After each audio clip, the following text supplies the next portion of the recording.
So we just think of it as we're just going to be very natural, not think we're doing anything holy.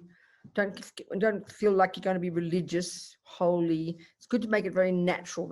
I find this practice especially. So I think of it as being my own friend, giving myself a little pep talk, being kind to myself, taking responsibility to myself. I don't do it with any sadhana. I don't use my bells and whistles and things like this, I just try and do it as a little practice at the end of the day where I talk to myself. It's really important. And it is actually that if you strip it right away, So just to remind ourselves, the 4 steps, just to remind ourselves the purpose, the attitude of it. Rinpoche, Lama Zopa says we're insane not to do this practice every day.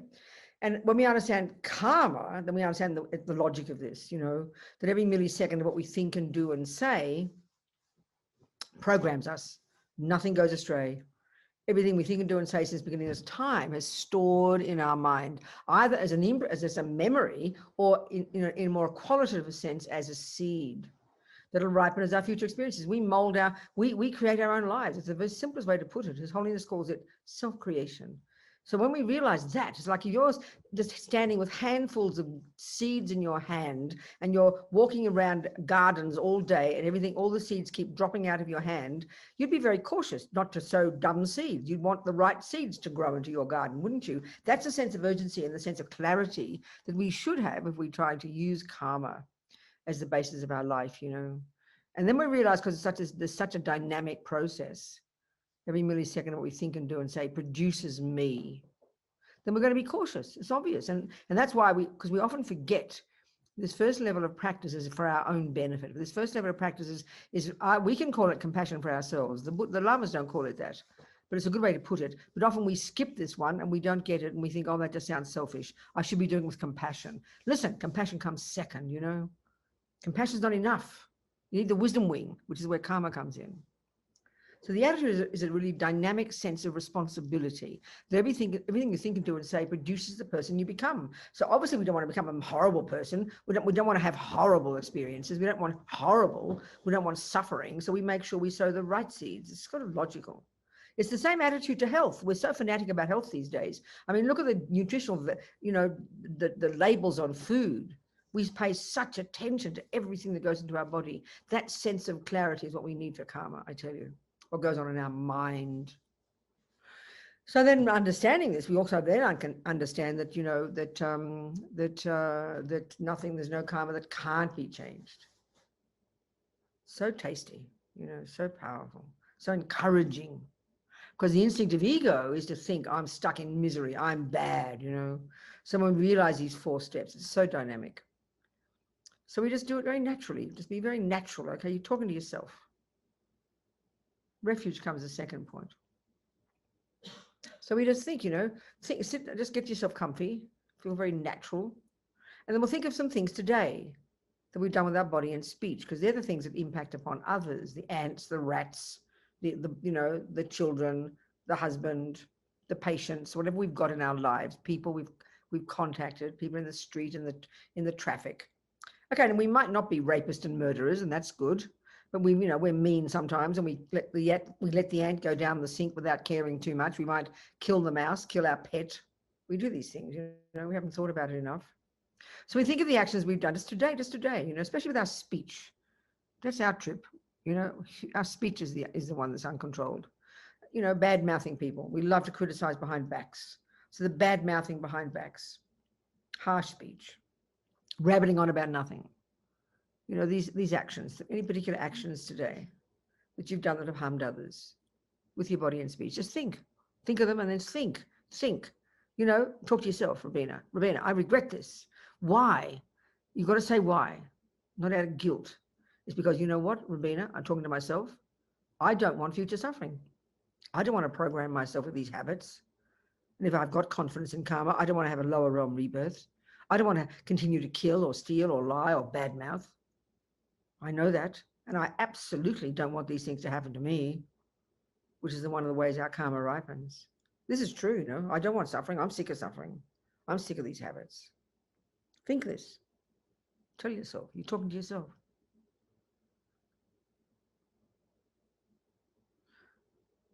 continue to think that, but this life, I mean, we don't remember most of this life. We know we've done lots of dumb things. I always add in there my abortion when I was 23. I didn't know what I was doing. And the reason we regret isn't, oh, I did that bad action and I'm a bad person. That's guilt. That's useless. Regret is I didn't know what I was doing at the time. It's like with nutrition. You didn't know that sugar was bad for you. You didn't know cigarettes were bad for you. So, you regret having smoked those cigarettes because it's going to ripen as you're suffering. You don't want suffering. Well, the same with the killing. I mean, always I think of my abortion. There was a human being there out of ignorance. I don't want the future suffering from that. This karma with that particular person. And the ants you've killed, the rats we killed, the human, the pets we've killed. We didn't think, we meant well. But I regret those actions. They've left a seed in my mind of that tendency. I don't want that tendency to grow. I don't want to get killed. That's clear. And then think anything you've ever done since beginningless time, if you've got beginningless lives, wow, we've got plenty of karmic seeds in there. I regret whatever I've done since beginningless time to harm sentient beings with my body and my speech. No way do I want those seeds to ripen.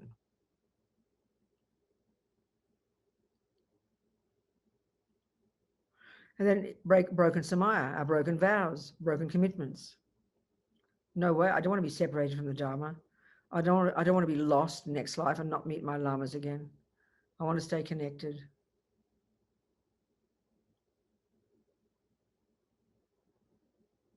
I regret whatever I've done with my body and speech since beginningless time because I am sick of suffering.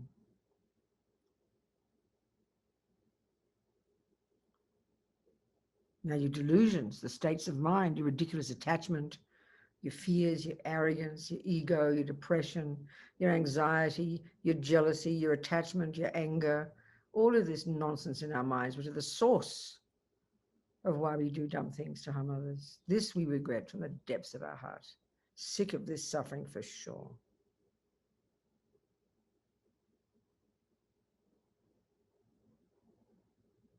So whom can I turn to? Who's my doctor? This is refuge, the second part of the second step. And this, again, we can do it formally and visualize the Buddha and sing our little prayer. But I'd rather feel like as if you've got this terrible disease and you've discovered one amazing doctor on the other side of the planet who can heal you. You'd be so blissed out. You'd be so happy. You'd adore that doctor. People talk that way. They've got the medicine to save you. That's the attitude of refuge. Be so happy. We found the Buddha and his methods. So imagine above our crowns, Buddha in the Vajrasattva aspect, in the aspect of Vajrayana, as the tantric Buddha, the tantric aspect of Shakyamuni Buddha, in the white form, Vajrasattva. He's the main Buddha, Vajradhara, but he's white. And he's related to emptiness, holding a bell and a dorji, crossed at his heart, the union of the two truths. In the Bodhisattva style, very beautiful, radiant, sitting above our heads, facing the same way as us.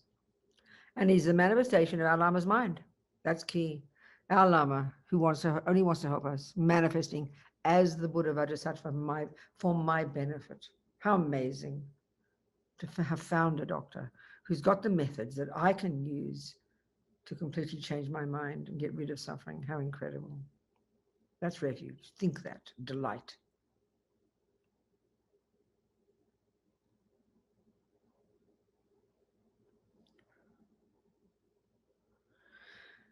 And now the second part of the second step is, we need now, we're trying to have compassion now for those we've harmed. First is compassion for ourselves. So we think of the sentient beings we've harmed, the rats, the cockroaches, the people we've cheated on, the baby you aborted, the fish, whatever. We've all killed countless sentient beings. Think of all these sentient beings. They don't want suffering either. We must purify ourselves for their sake now. Have compassion for them.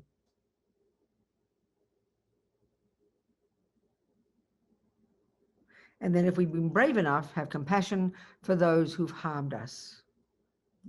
Geshe Sopa says, bodhisattvas need their enemies. They're the main object of their compassion, the ones who've harmed them.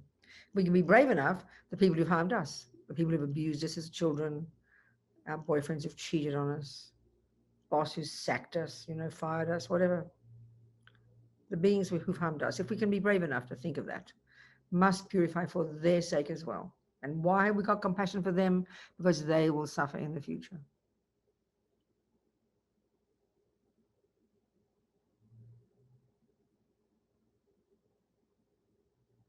So now the remedy.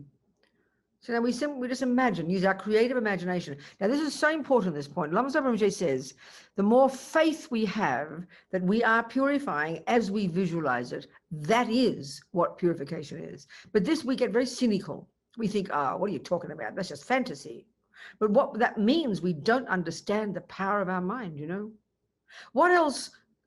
As Lama Yeshe says, you know, the mind creates negativity.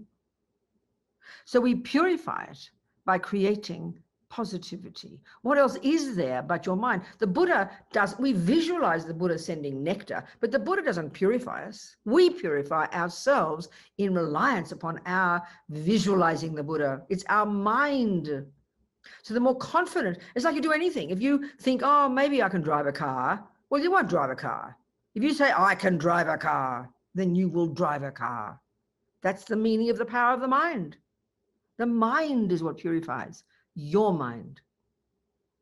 So strongly imagine, Vajrasattva so happily, it's all our mind visualizing, you know. Okay, when we're highly realized, the Buddha will be there, we'll see him. I mean, the Buddha's there already, but we can't see. We're imagining.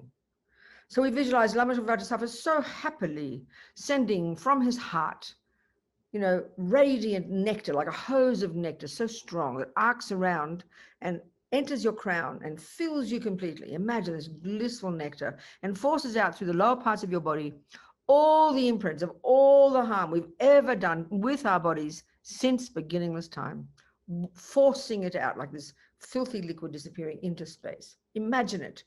I mean, we spend our lives using our creative imagination, you know, so do it here as we recite the mantra.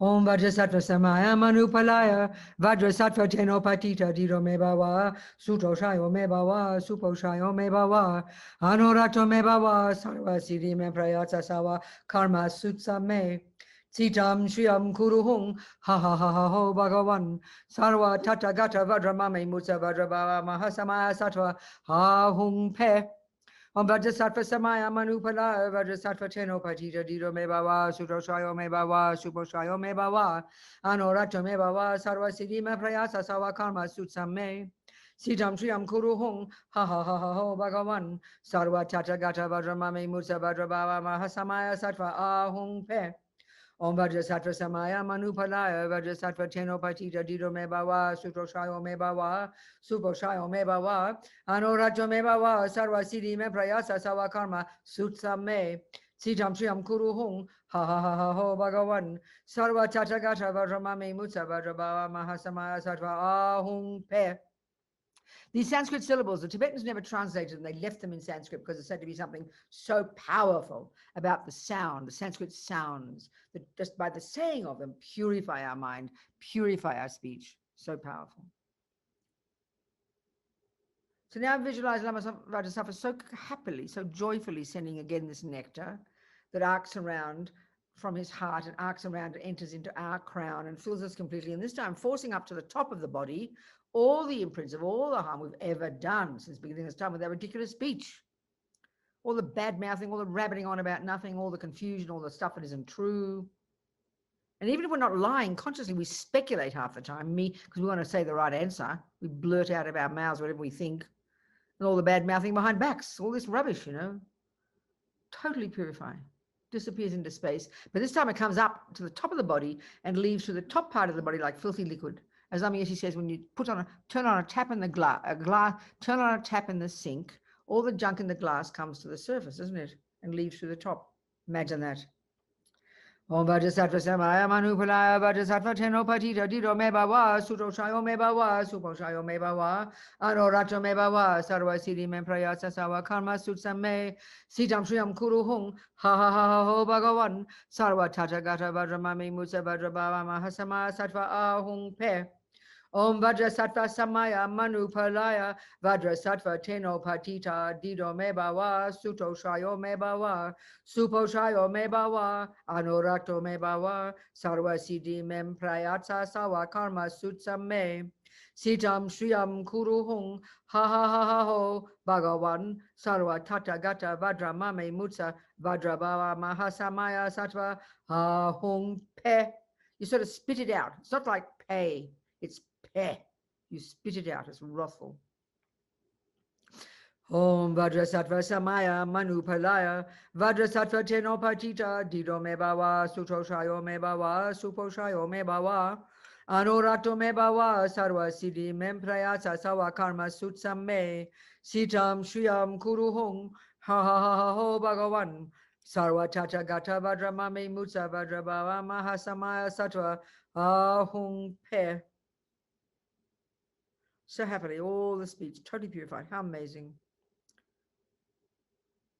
Put this, imagine this nectar like atomic bombs under all these ridiculous imprints and the habits, you know. The third one is light. This time, I don't know if you can arc light, if light can bend, but never mind, we pretend it can. This time from Lama Vajrasattva's heart, so compassionate, he's sending radiant beams of light that arc around, enter our crown, and instantly that it enters into us, instantly the darkness is dispelled. Just like Lama Yeshe says, the moment you turn on a light in the room, instantly the dark is gone, isn't it? Replaced by the light. So now the mind, the delusions, the ego grasping that clings to the ridiculous self-existent me, the bottomless pit of emotional hunger to get what that me wants, the aversion and the panic attack when it doesn't, and all the other 83,997 ridiculous emotional nonsense that Buddha's identified, that is not at the core of our being and can be removed. So we imagine it removed, radiantly full of this blissful light. How amazing. Om Vajrasattva Samaya Manupalaya Vajrasattva Tenopatita Dido Me Bhava Sutoshayo Me Bhava Suposhayo Me Bhava Anorato Me Bhava Sarva Siddhi Me Prayata Sawa Karma Sutsam Me Sitam Shriyam Kuru Hung Ha Ha Ha Ha Ho Bhagavan Sarva Tata Gata Vajramame Mutsa Vajrabhava Mahasamaya Sattva Ahung Pe. Om Vajrasattva Samaya Manupalaya Vajrasattva Tenopatita Dido Me Bhava Sutoshayo Me Bhava Suposhayo Me Bhava Anorato Me Bhava Sarva Siddhi Me Prayata Sawa Karma Sutsam Me Sitam Shriyam Kuru Hung Ha Ha Ha Ha Ho Bhagavan Sarva Tata Gata Vajramame Mutsa Vajrabhava Mahasamaya Sattva Ahung Pe. And now the fourth one, you do all together. It always sounds so busy, but that's what the lamas do, so we've got to follow protocol, follow the tradition. Imagine the first, first the light going down, all the nectar going down, forcing out all the lower part, forcing out through the top, and then the light. And what this does is purify what they call, it's like, I think of it as a second rinse, okay? It's removing even the subtlest imprints that they call the obstacles to omniscience. And this is these are the delusions this is the subtle imprints left over, not delusions, they're gone, but the subtle imprints left over. And this is where you combine it all with bodhicitta. You've moved even the obstacles to omniscience. How amazing. You imagine this actually makes you become Buddha, your natural potential. Om Vajrasattva Samaya Manupalaya Vajrasattva Tenopatita Dido Me Bhava Sutoshayo Me Bhava Suposhayo Me Bhava Anorato Me Bhava Sarva Siddhi Me Prayata Sawa Karma Sutsam Me Sitam Shriyam Kuru Hung Ha Ha Ha Ha Ho Bhagavan Sarva Tata Gata Vajramame Mutsa Vajrabhava Mahasamaya Sattva Ahung Pe. Om Vajrasattva Samaya Manupalaya Vajrasattva Tenopatita Dido Me Bhava Sutoshayo Me Bhava Suposhayo Me Bhava Anorato Me Bhava Sarva Siddhi Me Prayasa Sawa Karma Sutsam Me Sitam Shriyam Kuru Hung Ha Ha Ha Ha Ho Bhagavan Sarva Tata Gata Vajramame Mutsa Vajrabhava Mahasamaya Sattva Ahung Pe. That'll do. Okay. Done. So now, just be delighted. We've got to train ourselves in having confidence in this process, because we don't give power to our minds. We think we're set in stone, So we've got to get used to this. And this is really realizing emptiness. This is really realizing impermanence and realizing emptiness. We know we're not set in stone. It gives us great courage to do this practice with delight. The regret, sincerely regret, because you're sick of suffering. Then have compassion and take refuge, because you have compassion for others. Then you do the practice with such joy, such pleasure. You'd feel sad if you didn't do this practice. It's like doing your weeding at the end of the day. You'd be worried if you didn't do it. So the fourth step, Pabonka Rinpoche says, the most important. You make decisions to change, this mind of ours. We can mold it into any shape we like, as Lama Zopa says. So we've taken our vows, if we haven't got lay vows. This is a marvelous opportunity to reiterate your vows. It's like doing push-ups. You keep getting better and better at it every time you do them. So every time you say these words, you're digging the groove deeper in your mind.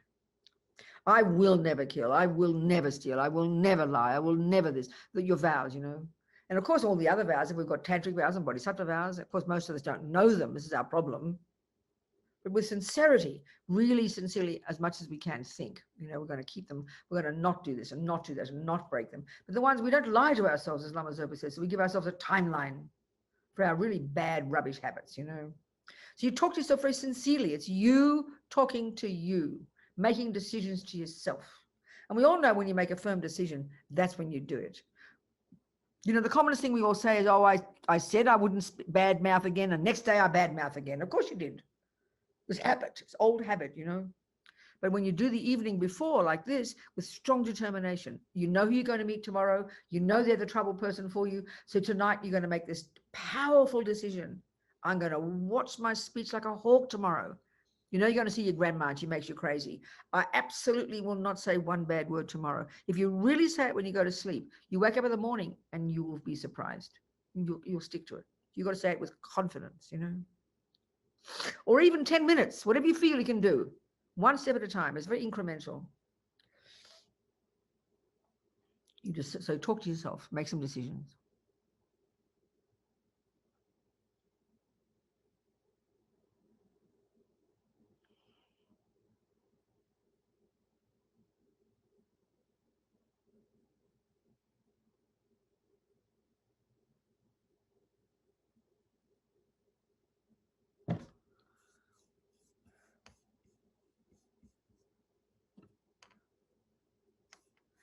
And then, of course, for all of us, forget the body and speech, and also as well as the body and speech, because they're the stuff that impacts upon others. But we all know we're driven by our own crazy delusions. They're chatting away in our head all day, and we get so fed up with them. And sometimes we get so confused and so obsessed. The trouble is we get obsessed with the object of our thoughts. We think about the boyfriend all the time, or the person, or our boss, or whatever, and we get very caught up, But instead of this, just make a decision, because the problems don't come from the person out there. If you're trying to be a good Buddhist, it comes from your own mind, your own delusions, all these ridiculous conceptual stories that we believe in our head.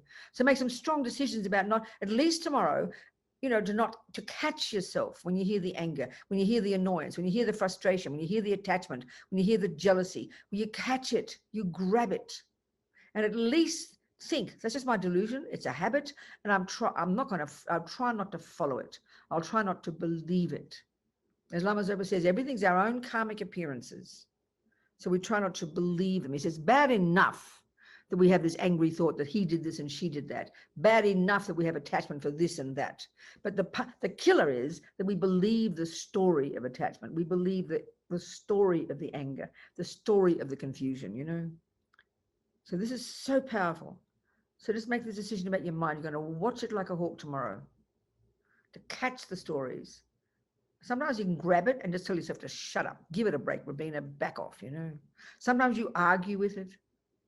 Sometimes you just put mantra on top, because you can't stop these thoughts. They're pretty crazy. They've been going for a long time.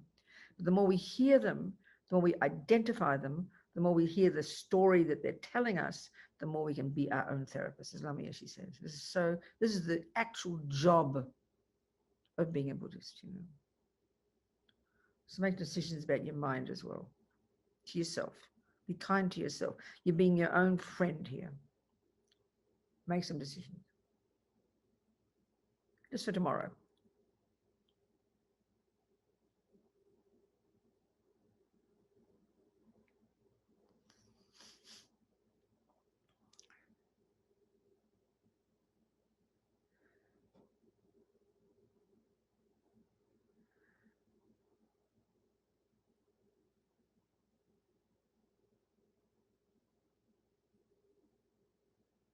And then you just think, now Lama Vajrasattva so happily, so delighted, dissolves into light, absorbs through our crown, and then you imagine the energy of the body, the Buddha's, Vajrasattva's body, speech, and mind, the energy of our Lama's body, speech, and mind, and our own body, speech, and mind. They merge. They're becoming union oneness, as Lama Yeshe would say.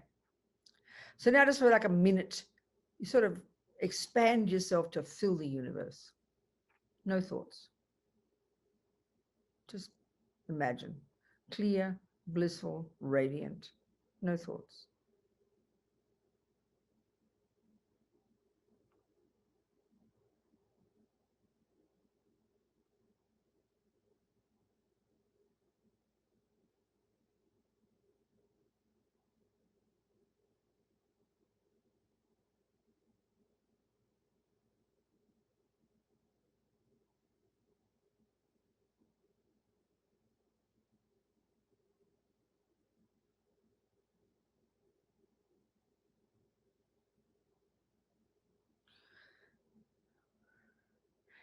And then just delight for this 30 little minutes, these amazing thoughts we've had, these optimistic, clear, confident thoughts. Not one of these thoughts has gone astray. We've sown these amazing seeds. Be so happy, one step closer to enlightenment. Just delight. Delight that we've done this. Delight that you've done this. And as LAMA YESHE says, now you can go to bed with a happy mind. Okay? That's it. Done. Gone like a dream. So quick. Goodbye, sweethearts. Never give up. Keep moving. Okay? Much love. Thank you, Matt.